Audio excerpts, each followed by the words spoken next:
Welcome to Conversations on Retail. My name is Matt Pfeiffer. It's a beautiful day in Northwest Arkansas. We're so excited to have Mike Graen here with us this morning to continue his on-shelf availability series. Today, his guest is Gena Morgan, Vice President of Standards for GS1. And their conversation today is to talk about GS1 and Sunrise 2027.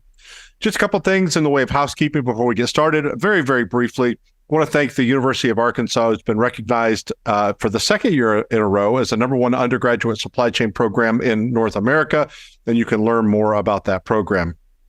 Also want to recognize our sponsors, Brain Corp, Barcoding, Fusion, SES, and Megatag, and Willie out that just added this week. We're so grateful to our sponsors for making this series possible. In case you missed it, Mike has put up a tremendous body of work, and you can check out all of his past conversations on our YouTube channel, which is at youtube.com/@conversationsonretail. We worked with Mike a couple of months ago to launch a new gathering place and resource center for on-shelf availability, and we won't linger there long, but you can check out onshelfavailability.com for some great resources. Lastly, I would just say that this is intended to be a conversation and not a presentation. And we would love for you that are joining us live to participate. And you can do that simply by clicking on the Q&A button in Zoom and submitting your questions and comments in writing. Mike loves for me to mention that it's critically important that we comply with all federal antitrust laws. So we're not going to talk about anything related to pricing, margins, discounts, suppliers, timing of price changes, marketing, product plans, anything that would be competitively sensitive.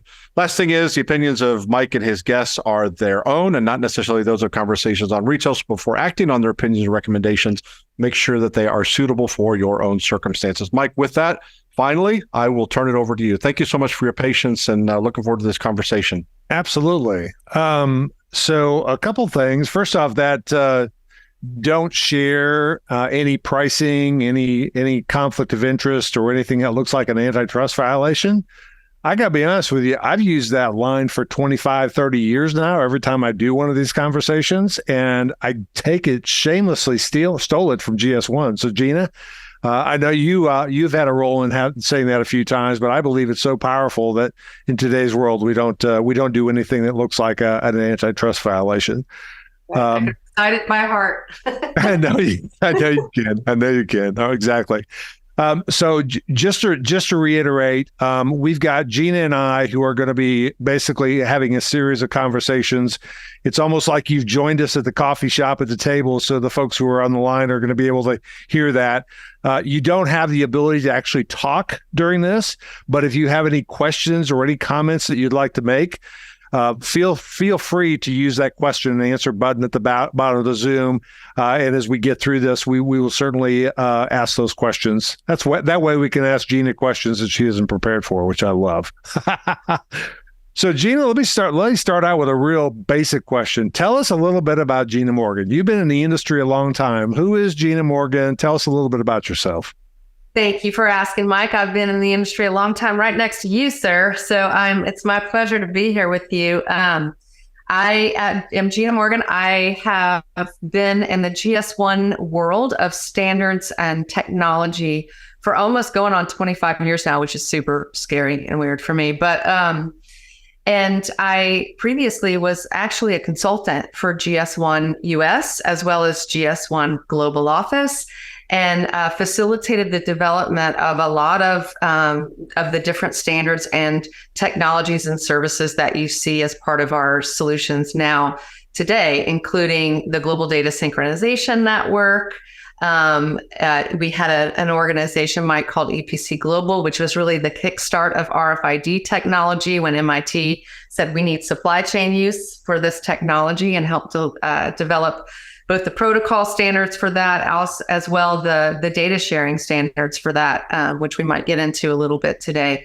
So I have, in various capacities, been around industry driving requirements for those types of solutions. And now I am the Vice President of Standards. I went in-house to help lead the organization through the next generation of leaders in this space. So I'm happy to be here. I am also from Atlanta, Georgia. It is a beautiful sunny day. You could see that light coming in here as well. Originally from my dear state of Louisiana, where I am an avid sports fan, as one might imagine. Is it Louisiana or is it Louisiana? I've heard it both ways. Which way is it? For people from Louisiana, it's Louisiana. Is it really? Okay. Yeah. Okay. I've always wanted to know that. It's kind of like nobody from Atlanta says Hotlanta, Mike. They just it's Atlanta.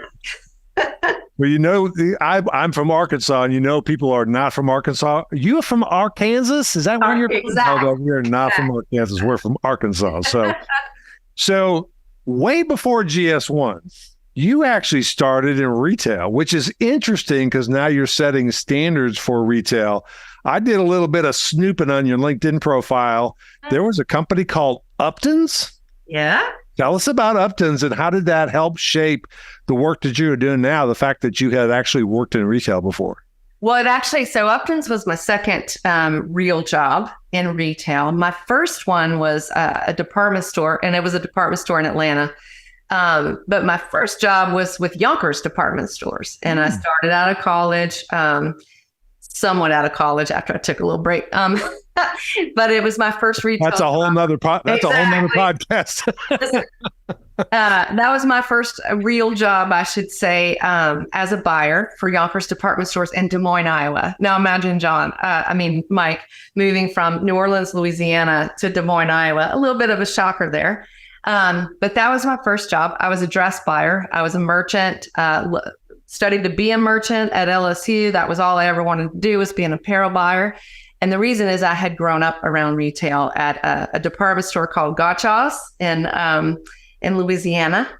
And my dad actually was the CIO at Gotcha's. And I used to play with punch cards just as my childhood thing. He'd bring those punch cards home and we would play office with them. But anyway, started my career up at Yonkers. And my father, actually, you can call me a Nepo kid if you like, but my father was the CIO at Yonkers. I was originally going to go to work at a store in Birmingham, Alabama, and my dad was like, "Hey, you might like it up here next with your mom and I." Turned out, he was the CIO there, leading a huge retail systems conversion, and so I don't want to say I was a mole, but I was a good person to say, this is what the merchants need. This is what the merchants want. This is, little feeding some stuff into the technology department, which he was doing this huge conversion. That is really how my passion moved from being a dress buyer into, wow, I really like this technology stuff. And I like understanding the business requirements. Nice. And then being that kind of man in the middle between technology and the business. And so that's kind of the role I play today at GS1, oddly enough. I don't know that I planned it that in a linear fashion, but here I am. Love it. Love that story. All right, we have our first question, and you'll laugh, yes.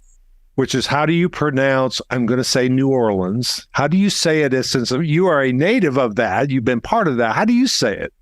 New Orleans. Okay. You got that, Eric? We're good. Not New Orleans. Not Nolans. Nolans.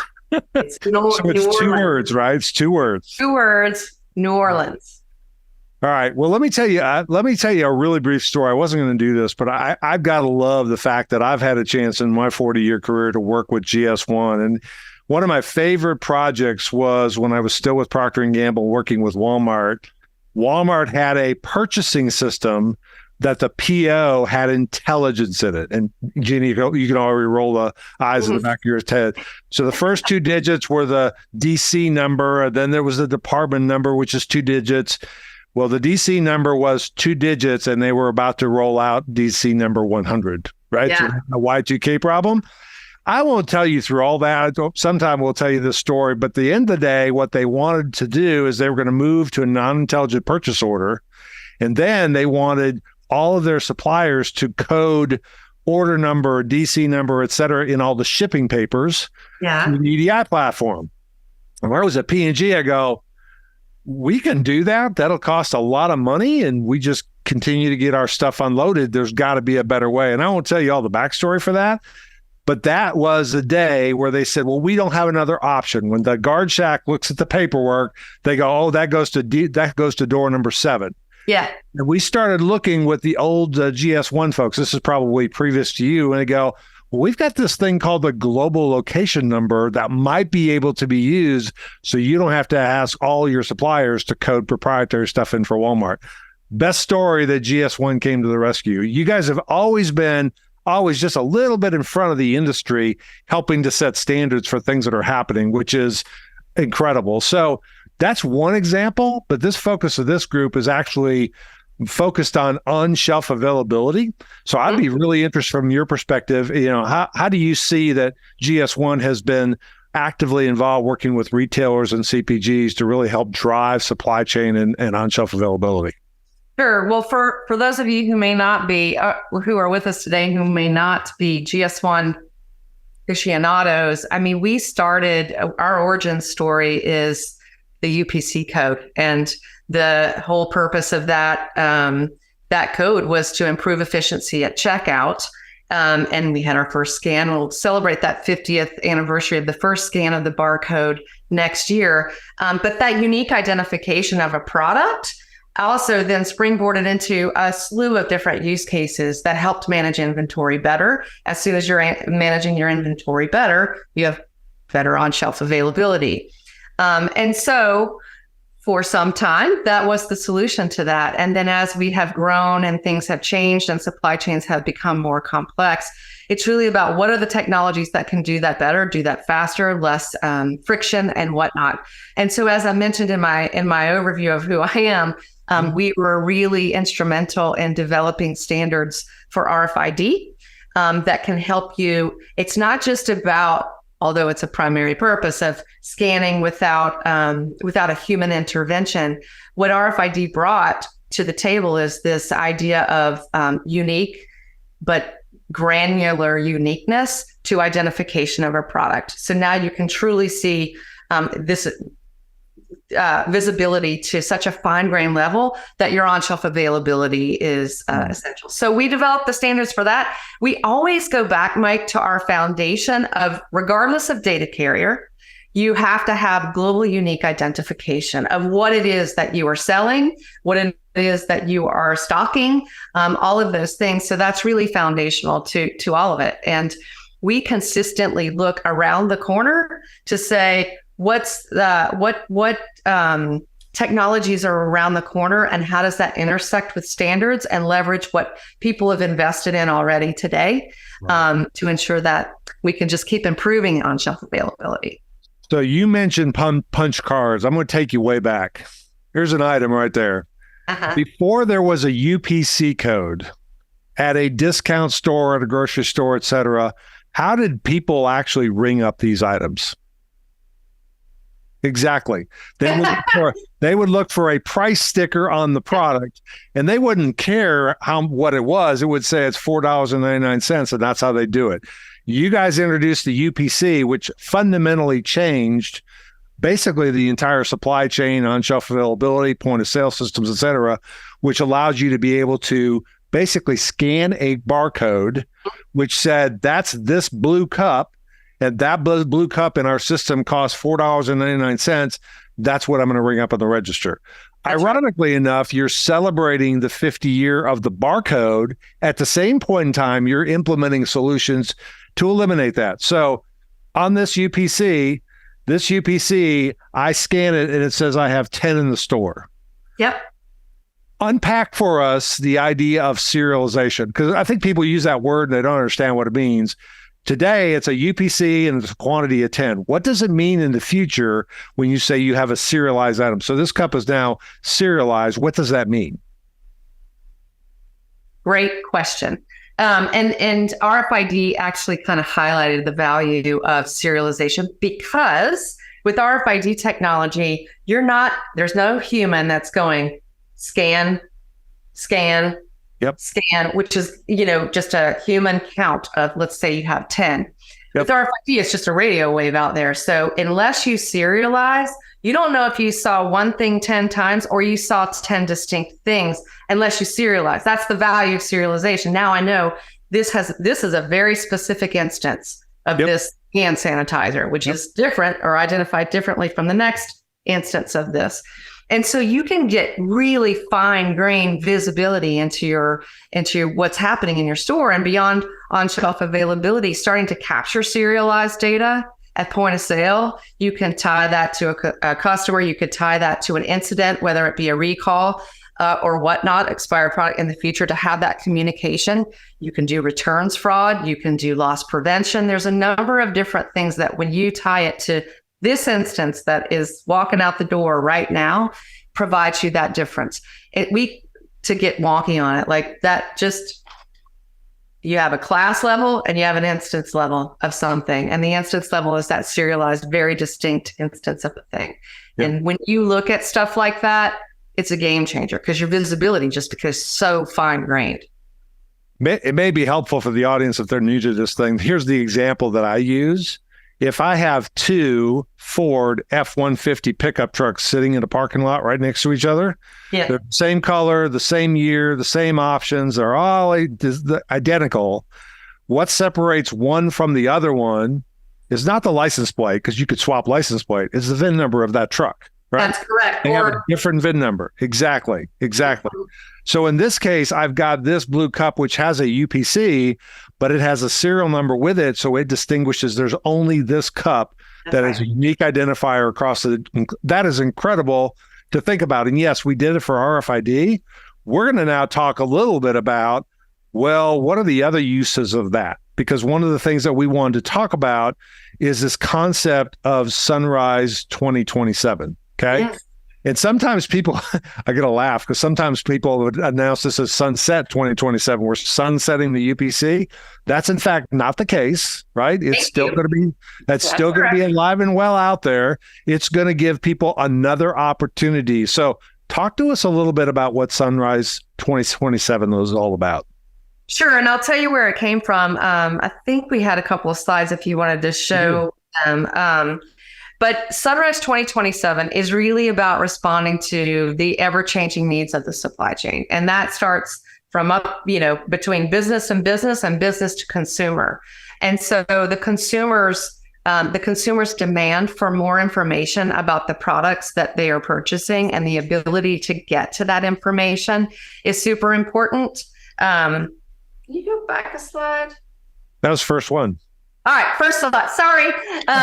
Well, let me just say it right here. The consumer's desire to get more information about the products that they buy is one of the drivers. As well, the supply chain is super complex with lots of demands on it. We just lived through COVID, right? And I don't know about you, Mike, but every night I'm like, this could be solved if everybody had unique identification and automatic data capture and sharing and all that sort of things.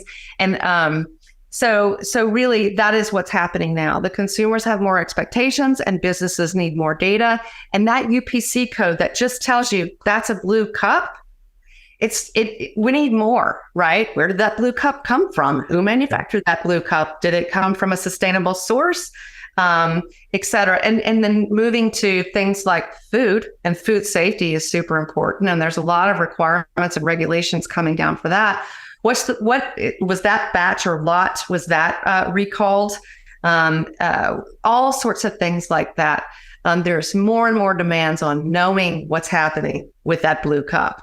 And as such, you can't deliver all of that simply with the UPC barcode alone, especially with the mobile phone and different apps. Like you can do stuff with the UPC code with specific applications in your retail store to manage on-shelf availability and all of those things.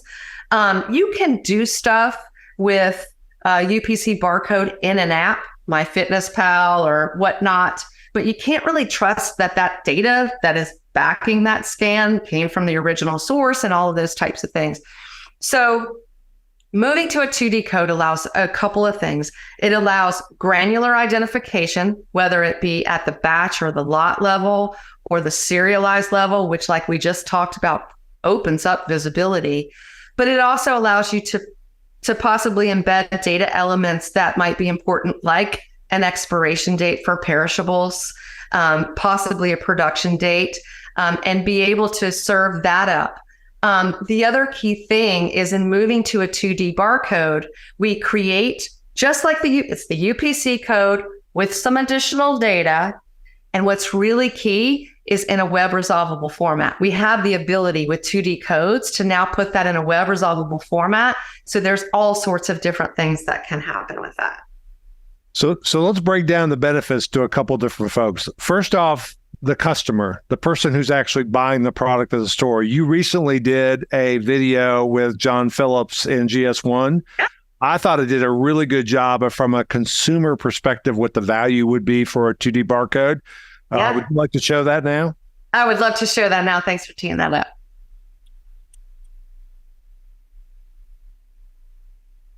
Might be on the next. Yeah. Right, it's at the end. Hello, I'm John Phillips. I'm Senior Vice President of Customer Supply Chain and Go-to-Market for PepsiCo, representing loved brands like Doritos, Lay's, Quaker Oats, Gatorade, and Pepsi, to name a few. We live in an age of, I would say, digital disruption. Virtually every consumer, 9 out of 10, carry a smartphone, and that tool has enabled an incredible amount of insight into the products they purchase and the products they discover and investigate. And the 2D barcode, which will replace the current UPC that's administered by GS1, will enable a whole new set of transformational capabilities under a global standard called the GS1 Digital Link that will enable new capabilities that are not possible with the current UPC barcode that we've had for the last 50 years. The ability to click on a PepsiCo product and get the definition of every single ingredient in a product and why it's in there in that particular formulation. So think about that. Trying to just physically fit that on a package, it would be impossible to go do that. Recently, there was a new allergen added to the US allergen list, something called sesame. And if you think about that, once it's identified, it's 18 to 24 months before consumer product companies refresh packages and can get that text on the package. Think of a digital world where if I had a digital activation on every package and it's been ratified in the legislation, the ink is dry on it, I can instantly provide that information to the consumer digitally. All of that is now possible with a single 2D barcode on a package enabled by the global industry standards from GS1 that actually create the GS1 digital link. The amount of information that consumers is seeking is expanding, it's not contracting. If you're not yet engaged in this conversation, the time is now. That's a great video, Gina. I love that. You guys did a really good job of kind of laying that out. You got a pretty good leader in John to explain the benefits from the consumer perspective. Yeah, that's for sure. I like to take him everywhere I go, but since I can't, I take his video. That's awesome. Perfect. So that's the benefit for the customer. They get information which is much deeper than just a UPC. Some of the examples he gave. But there's also things like if there's a product recall. Today, we pull everything off the shelf because we just don't know. But it could have been just a specific lot number of group of products that came from one plant that need to be recalled. This could save the industry a lot of money. So the freshness for the consumer. But let's talk a little bit about the retailers. What are some of the benefits that you see of this move to a 2D barcode for the retail community? Yeah, great question. It similarly, like it all boils down to now I'm able to have an identification at the product level with an expiration date and possibly other things that allow me to do freshness management. Super important to do that. If you think about bakery, dairy deli bakery. Sorry, I never say that right. I can do that. And that can be with different technologies. And I want to stress that we're not picking one over the other. I don't think it's an either or. I often think it's an and. And so having that ability to be able to sense and see and scan and get, oh, this is that batch lot, and have a red light saying, don't let that cross point of sale. That's a recalled product. Or even do dynamic markdowns if we think about that. Just that lower level of granularity and the ability to serve that up is useful. Additionally, I would say for retailer, for anyone implementing this, that scan, and we are all trained now. I'm like I said, I've been around since punch cards, but that scan. Which, remember, before the pandemic, my QR codes were supposed to be dead, right? Yeah. And I recall, because I've been around this for a while, and they're like, Gen Z's never going to scan a 2D QR code. Stop talking about it. So we did. And And so then the pandemic comes and the QR codes like opened up to everybody and their mother and their mother's mother. And so it really it had a renaissance, so to speak. But so now for the businesses, for the brands, you've got a consumer scanning that thing. You can get a lot of intelligence on what's happening with your product. Same thing for the retailers who this doesn't disintermediate the retailers in the value of their app, but it allows you to serve and personalize that experience within your app because, based on the products that the consumer is interacting with. Yep. So you mentioned something really important, and I've got a question regarding the point of sale activation of this. Yeah. You mentioned this, the beginning of this serialized data was because of RFID, because I got to be able to scan unique items. Yeah. Let's be really clear. The RFID, the RF and RFID is the radio frequency. That's how you capture the data. The ID portion in RFID can be represented in an electronic tag, or it can be represented by this 2D barcode. That's absolutely. I don't have to have an RFID system to take advantage of the serialized data in this product, correct? That is correct. And I will also add, Mike, you don't have to serialize product to get benefits from moving to 2D barcodes. Ooh. And indeed, what we talk about and how we're initially rolling this out is for now, depending on the product type and the product characteristics, it might not make sense to try to serialize a can of Pepsi, for example, which is a great point because it really depends on the product characteristics and the line and what it means to manufacture that product.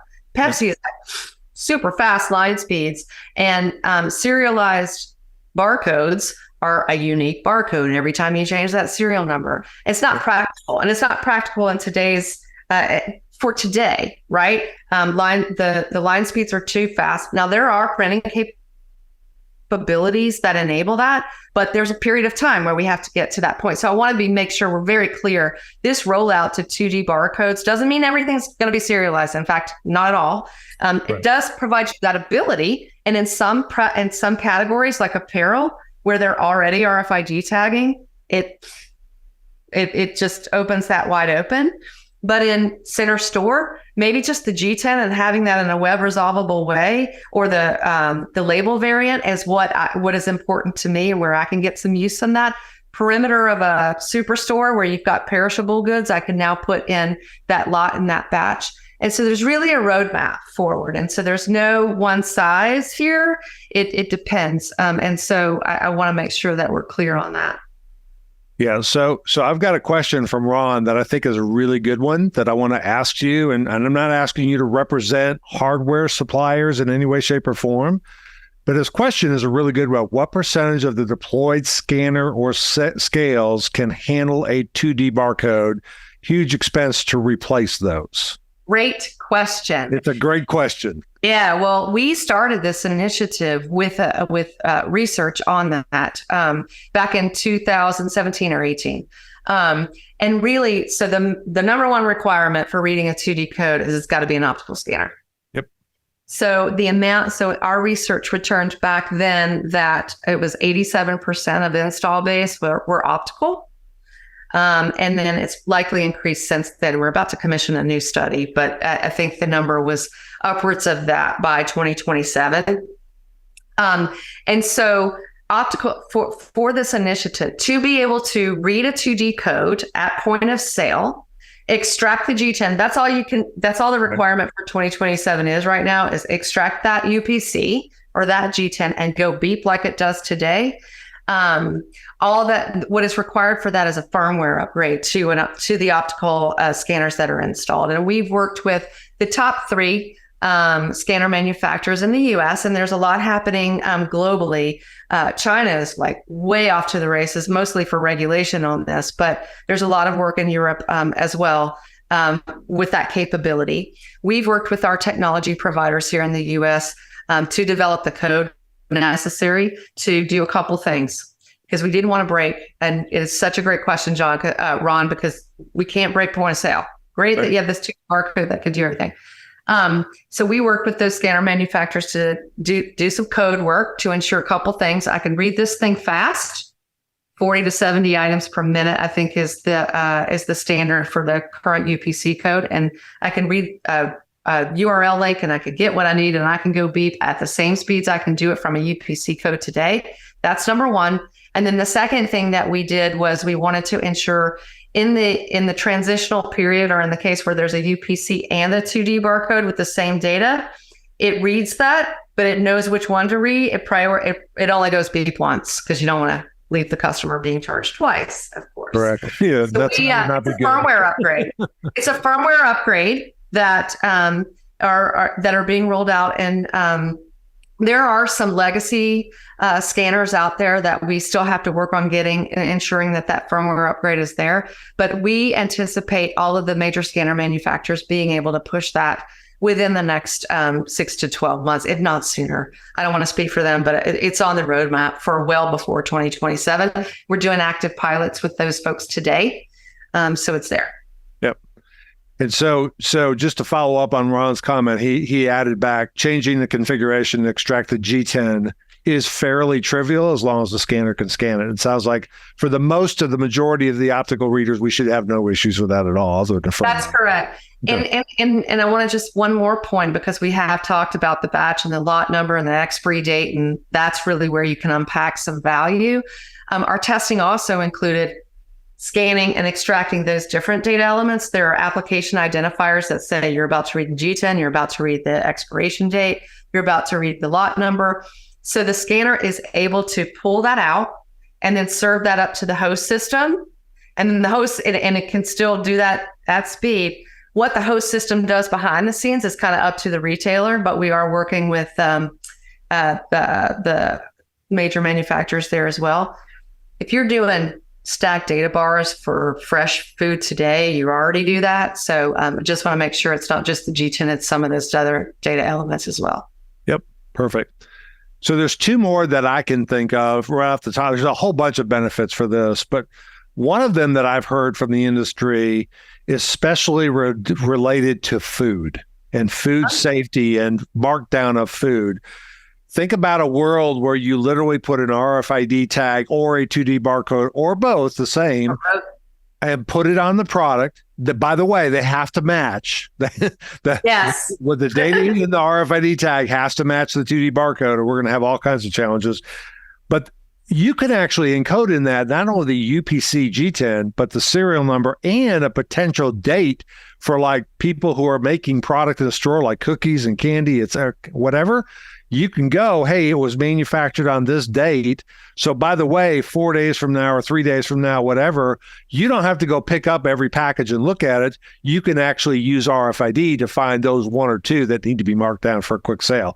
That's a huge labor savings for retailers, right? Absolutely. And what you picked up on there is if you replicate that in a 2D barcode, you can get some consumer engagement there. The consumer can scan a 2D code now and see what's up with that product. But additionally, because, and Mike, we can debate this on when all checkout stands might have RFID readers tied to their POS system, but we don't have that today.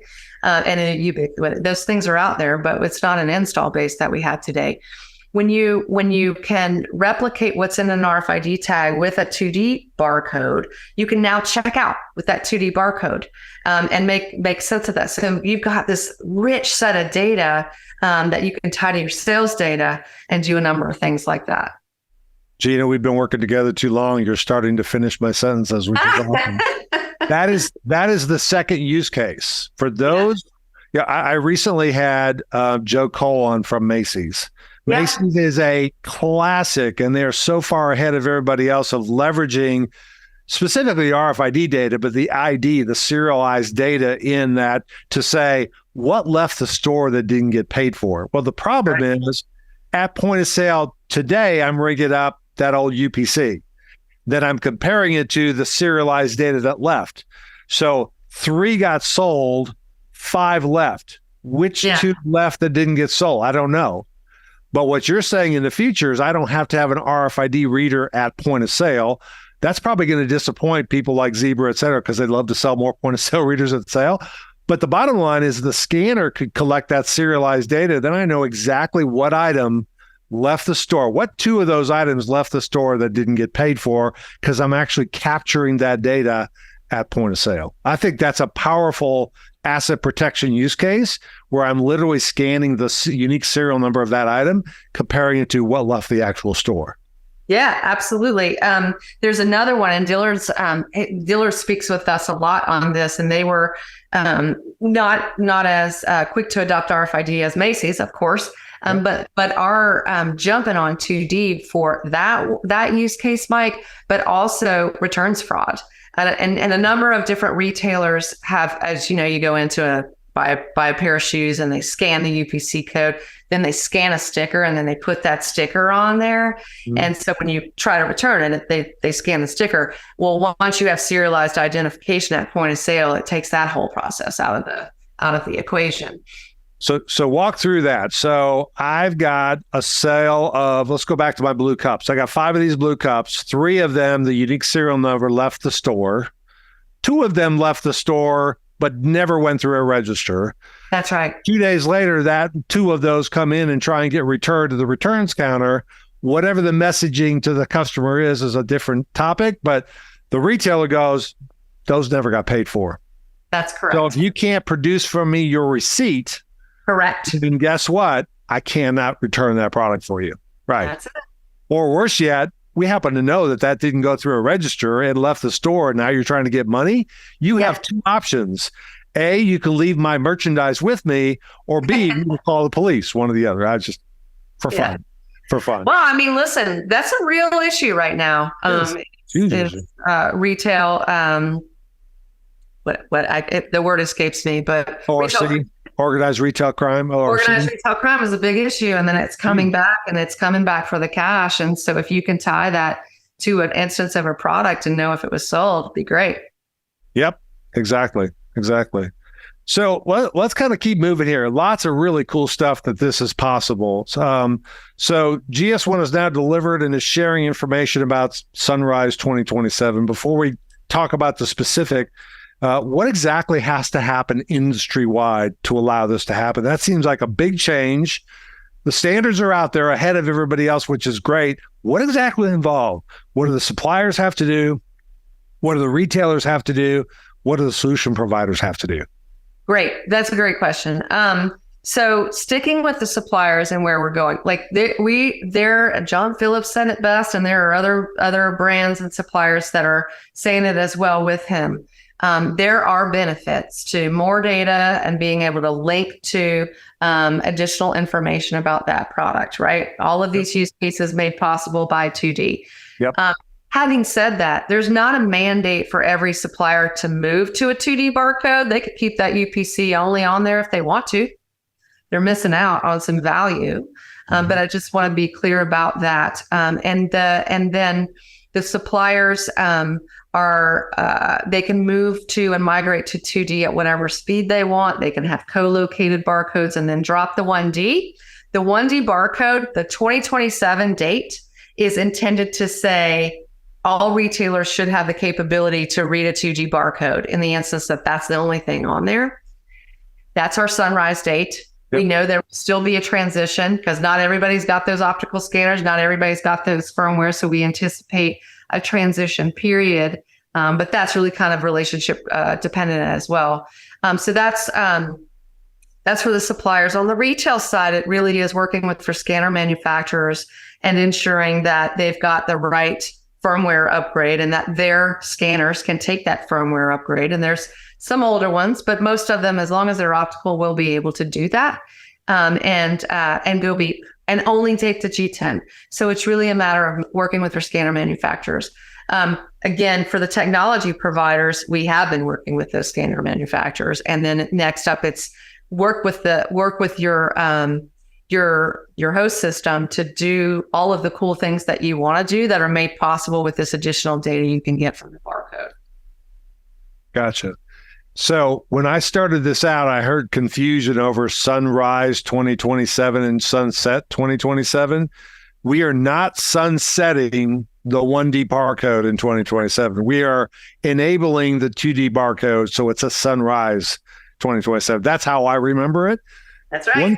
One question I got from somebody, which is, okay, over this 2D barcode, that looks like a QR code. What's the difference between a 2D barcode and a QR code?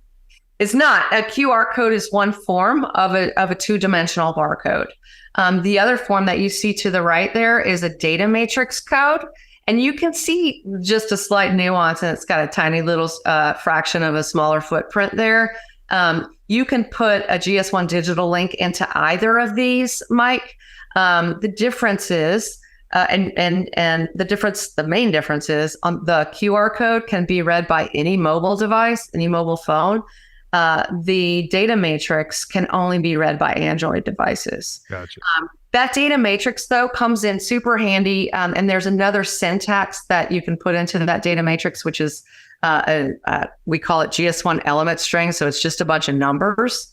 And that also compresses the size of it. And that is useful for things and regulatory driven things like pharmaceuticals. And so in the pharmaceutical world, the regulation is that you have to serialize your product and you have to use a 2D data carrier, and it should be a GS1 element string. So we ensure that those are part of our 2D conversation, but you really got to go, what use case am I trying to solve for to know which barcode you use? If there's a regulatory requirement, pick the one that's there. If you're really trying to enable a number of things, QR code is really the one that's most accessible both to the consumer and the business. Perfect.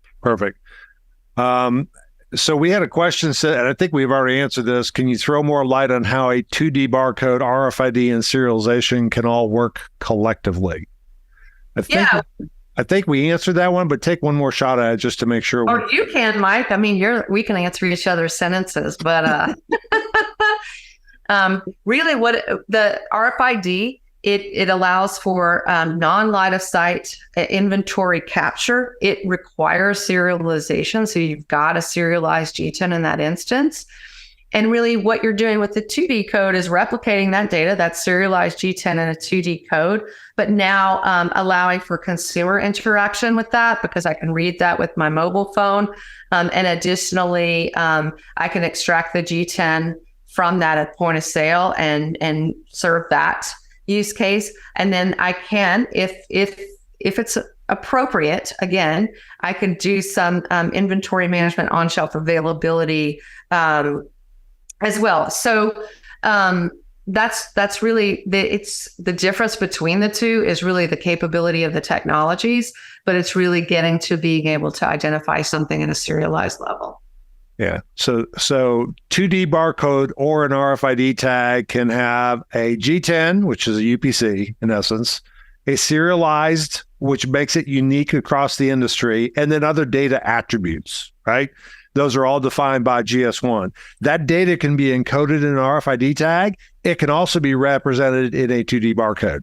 The only thing I would say is whatever you do, make sure the data that's in the RFID tag encoded by the reader of the RFID tag in that tag matches what's actually on the package. Because otherwise the systems will be, well, this one cup is really 2 cups, and it's really, really not. That's true. So here's a big question. Eric's got a question. I think, and this is really definitely a question for you because I don't know the answer to this. I see the question. All right. Well, you said you wouldn't stump me. Well, maybe I am going to stump you, and that's okay because I don't know the answer to this question. And you can call the fifth and say, I don't know. What's the latest on the adoption of differences and convergence of UNSPSC? Not even sure what that is, and the GS1 GPC.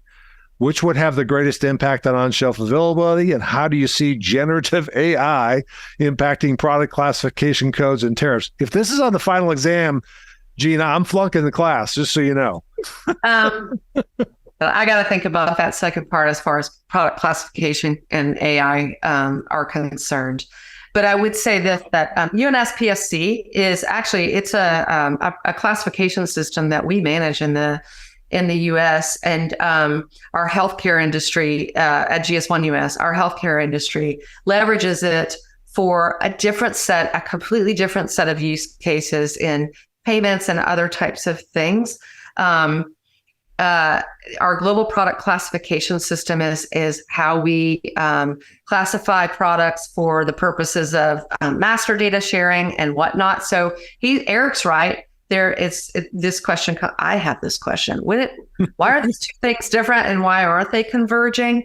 That all sits within my team. So for more to come on that, I do think product classification and product master data is kind of as well as things become more prolific and digitization and all of that.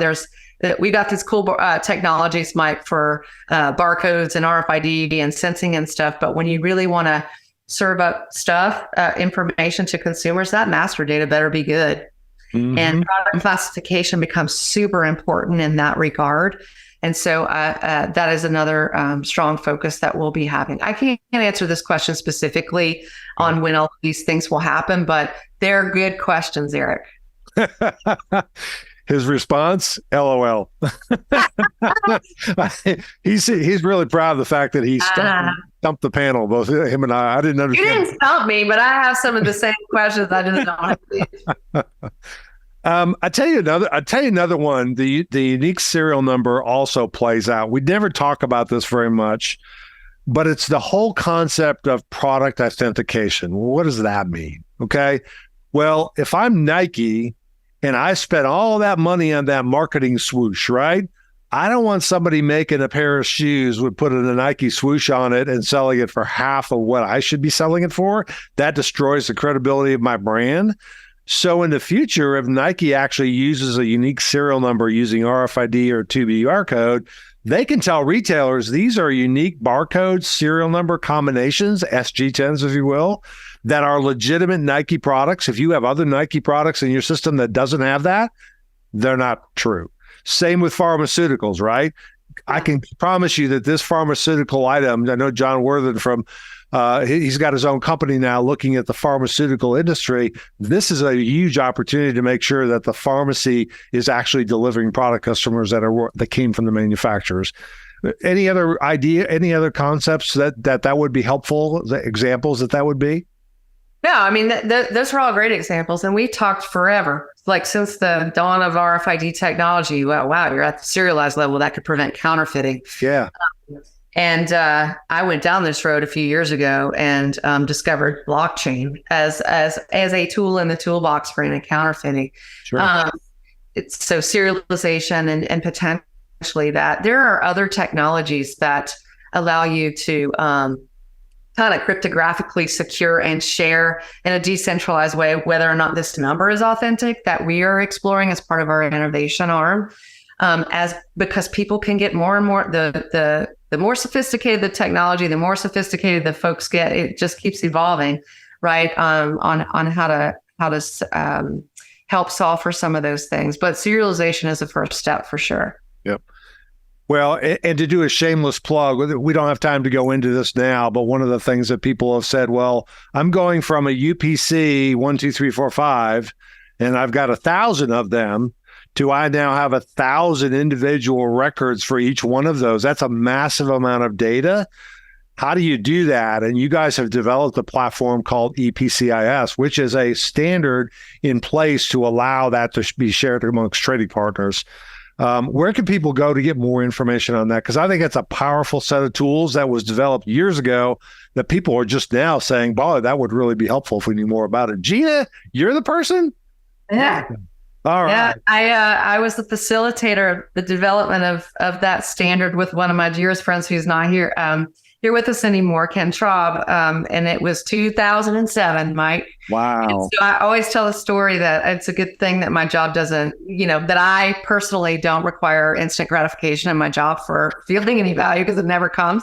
But EPCIS is a standard. It's an interface standard, really, that allows you to capture and share event data is how we describe it. The what, where, when, why, who of a movement in the supply chain that allows you to capture and share that. And you can put that in any place. You can use that internally within your own organization, but then the point of it was to be able to, Mike, at whatever Mike's grocery store to be able to get information from me, Gina, manufacturer, and you have an SAP system and I have an IBM system, but we're still sharing that event information because it's implemented based on EPCIS. But Gina, I thought that's what EDI was for. Great point. EDI, we categorize EDI as those real transactional type of things. And listen, an ASN is an advanced shipping notice. EPCIS has a shipping event. So why aren't those the same? I mean, but EDI is kind of a push, right? It's not this query response type of thing. And EDI also doesn't have the ability to capture things like transformation events and a slew of other different types of events that since the advent of EDI, which is also not implemented across every place. EPCIS isn't either, but still, you could skip past some of these. This is some of the details of the different 2D codes that we can just share with the audience afterwards. But anyway, So this slide I put up there because people were asking online, which is the difference. So this is a UPC, kind of plain UPC. This is the GS1 element string with the attribute data, and this is the GS1 digital link. So we'll make these slides available as part of the podcast, but I think that's important for people to kind of understand. Gina, is there anything else that we're missing? What questions have I not asked you that I should have? That's one of my favorite questions, which is, I wish he would have asked me this question because I got the great answer for it. What do you want people to know that I haven't asked you already? The time is now. When should people get started? Now. What do they need to get started doing? I would say moving to 2D takes a strategy with a number of different parts of your organization, packaging, marketing, but also supply chain. On the retail side, listen, sometimes I get this question, Mike, well, what's in it for me? I'm a retailer and my POS system works today. Why do I want to do this firmware upgrade and that sort of thing? But a lot of retailers are also brands. If they've got private label, they can benefit from all of the benefits the supplier has with their brands. But also there are things that retailer can get within their applications and whatnot. We just need to ensure that doesn't slow down or break what happens at point of sale. And then I think I've mentioned some of those advanced use cases on expiry management, recall management, and not ensuring that sort of thing to the consumer. So I would just say to start to get the thought around that. And we are actively working with retailers and suppliers on validating our learnings from the University of Memphis lab who tested with us in real world environments. And we shamelessly solicit folks who would like to get involved in any sort of pilot activity to validate those findings. But listen, we've done it a few times. We know that this will work. And so now it's about planning how do we all get to 2027. Awesome. Well, to me, 2020, I'm being smart aleck for a minute. It's not even 2024 yet. We got plenty of time for that, Gina. Don't we have plenty of time? What's the reason we have to get involved with this? 2027 is next week, Mike. Come on. This is Y2K all over again. Yeah, exactly. You didn't start like the week before Y2K, right? And really, to be honest with you, I have confidence that we'll see some folks ready and able to scan 2D barcodes at point of sale well before 2027. My goal is to have someone there before to celebrate our 50th anniversary of the first scan in the UPC. But that takes industry. And so we've got to continue to sell the value and educate. And I appreciate the opportunity to do that today. Absolutely. My only push for the industry is this is not something that you want to wait. Number one, the first is education, which you're actually getting. The question is, do you want to implement this to being compliant with a new industry standard? Or do you want to be the first or one of the first to take advantage of that new capability to drive your business and your customer satisfaction? I'd want to be the second group. I want to take advantage of it. I don't want to just do it because I have to do it. I'm asked to do it. It's a compliance thing. This has a real breakthrough. The day where we have unique serialized SG tons on every product will be breakthrough in terms of where we are. It'll be as big a breakthrough as moving from the old price sticker to a UPC where you scan it. This has that kind of capability. and potential breakthrough in it. So, Gina, thank you so much. Extremely helpful. Really do appreciate it. We'll have to have you back to talk a little bit more about EPCIS, because I think that's another well worth the time, people's time to really understand that. I think it's still out there. Well, that's EDI. I don't need that. But I think that's another, taking advantage of the serialized data, leveraging something like EPCIS has been really, really great. I've enjoyed working with you over the years. You've done a great job today explaining to our audience, and I really do appreciate it. Well, thanks for having me. It was the best part of my day. It was really fun, Mike. Thanks. All right. Take care, everybody. Bye.